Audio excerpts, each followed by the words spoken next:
all of a sudden, everybody sees something big out in the woods. And it's so big that they can't tell exactly what it is. That's how large this creature is.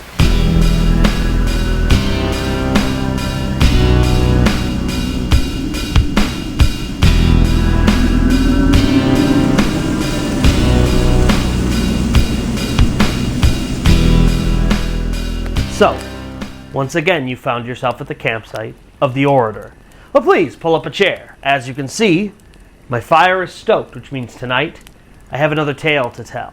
But before we begin, if you find yourself enjoying this kind of content, first-hand, true accounts of the supernatural, paranormal, things that go bump in the night, then allow the spirits to guide your planchette to both the like and subscribe button, as well as the notification bell. That way you get notified of all of my new content, and it allows me to continue to do what I love, which is telling terrifying tales. Second, all of my stories are true, first-hand accounts of the supernatural and paranormal. Today's story comes from us from a Redditor, JillyB3. I will make sure to link her story, the original story, below. But if you or anybody you know has a story that you think might fit well on my channel, then please reach out to me on any of my social media, and we will find a time to connect, collect your story, and hopefully feature it one day here on the Orator. And now with all of that out of the way, let's get on to today's tale. It is a story that I call The Bigfoot. So, it's 1989, and Jill lives with her boyfriend Eddie in Palm Springs, Florida. They're both in their early 20s, and they're looking at, in the next couple of years, potentially getting married. And one of the things that both Jill and Eddie love to do for fun with a bunch of their friends is to go out and do what's called mudding.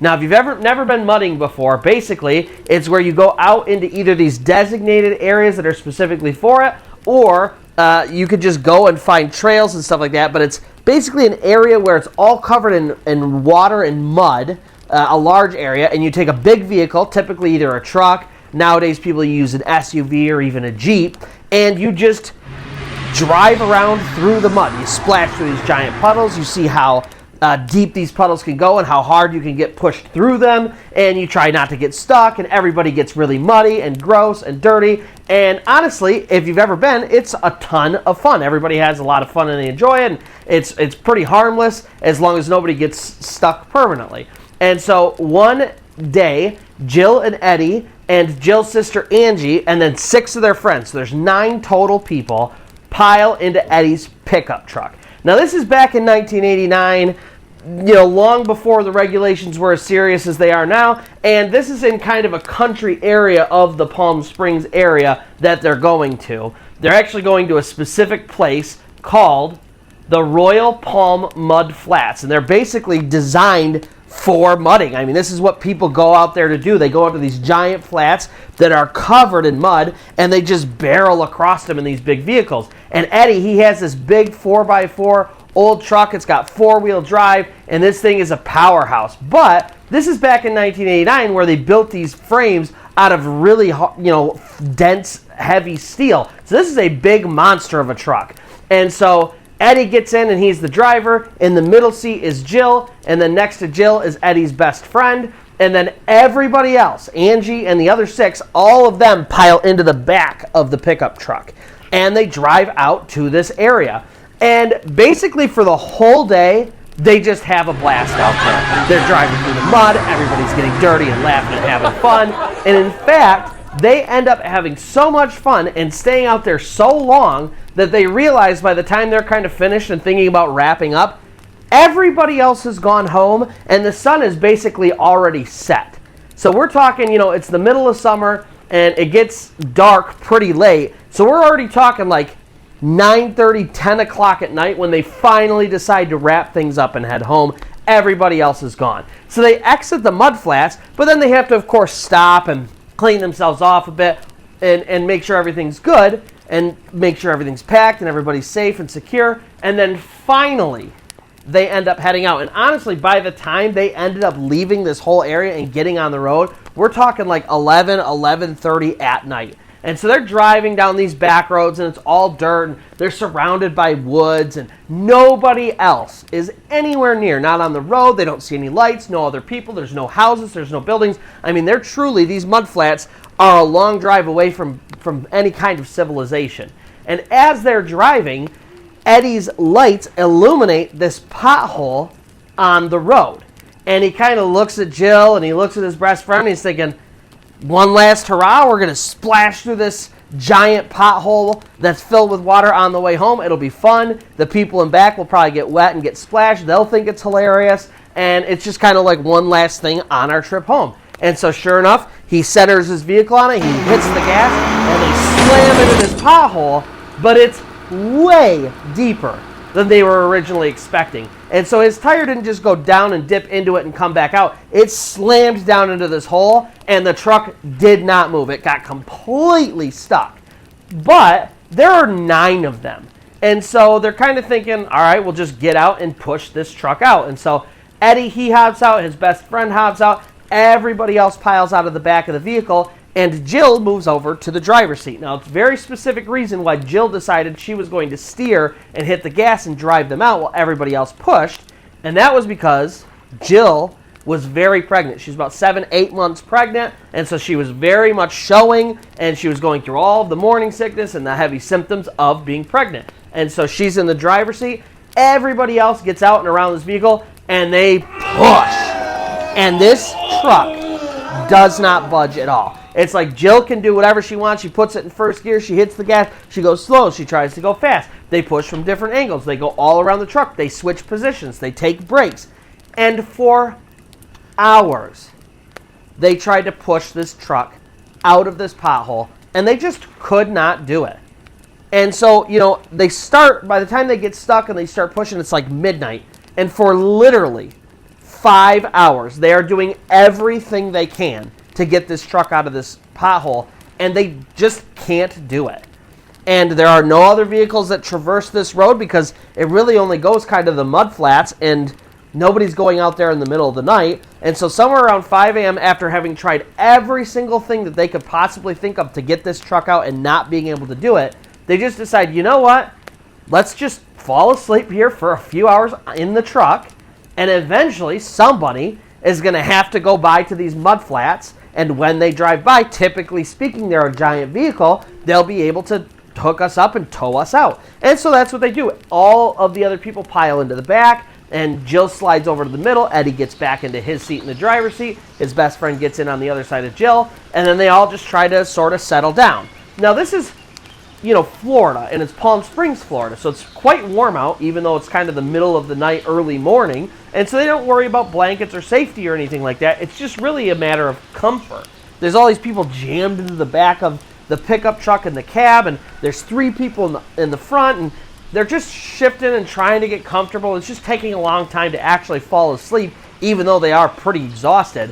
When all of a sudden Jill hears this kind of like a growl or like a low rumble out in the woods. And it's quite a ways away, but it's still very prominent. She can tell that whatever this thing came from, it wasn't like a dog or something small. It seemed like a big growl, like a big animal made it.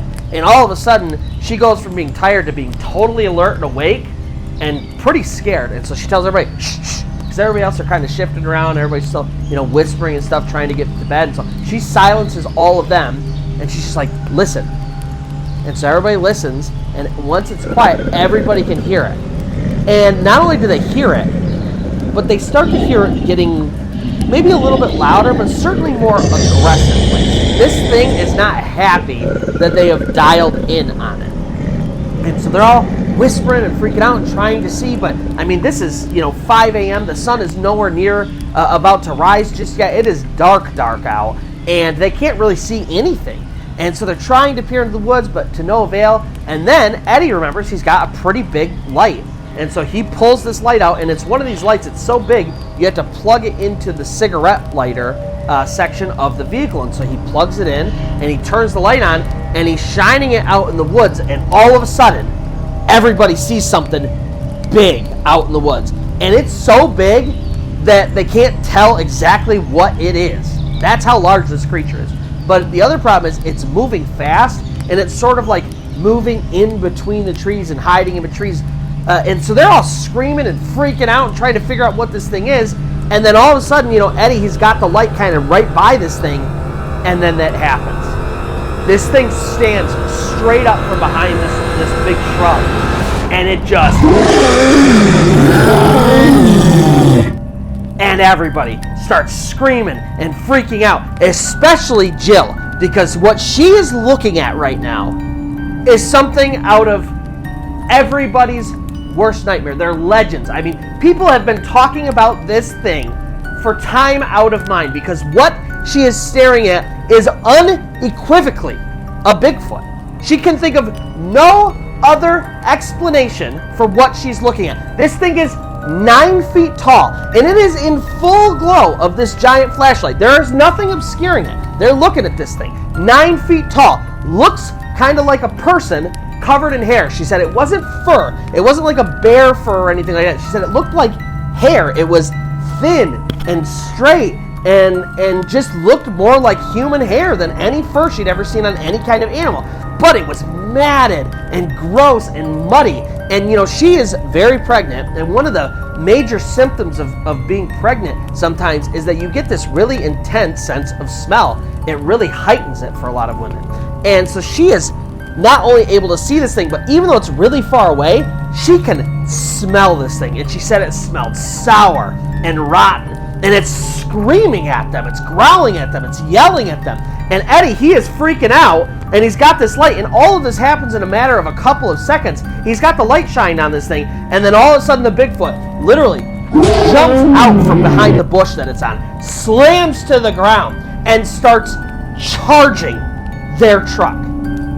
And with no hesitation whatsoever, Eddie and his friend pile out, everybody else pile out from the back seat, and this thing is running at them down the road and screaming, yelling, growling, roaring at them, and all of them get out and simultaneously, and Jill remembers this perfectly, she said everybody was absolutely silent. They weren't screaming or anything. It was like they took every ounce of energy they had in their bodies and they put it into pushing this truck. She said it was dead silent minus this thing screaming at them as it ran for them, and every single person got out and pushed with every single thing they had. And then she said all of a sudden there was like this sick sucking noise, and then boom, the tire popped free.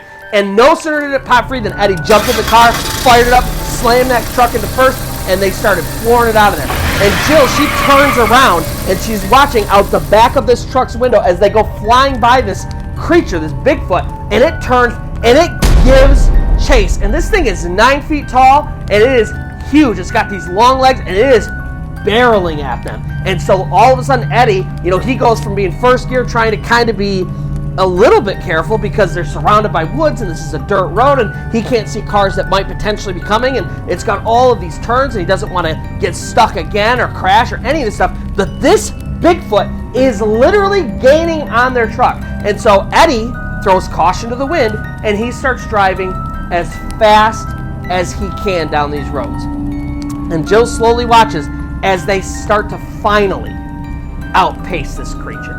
And she can see it running after them and screaming at them, but slowly they're getting further and further away, and then eventually they turn a bend and get out onto the main road, and then they are gone.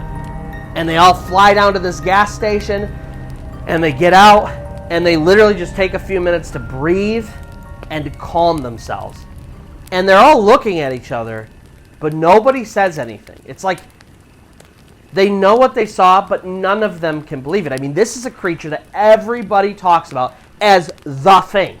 It's the thing. Everybody knows about Bigfoot, but nobody can agree. Is it a real thing or is it a fake thing? And she's like, we were 5 feet from this thing, and that's what it was. There is no other explanation for what this thing could have been.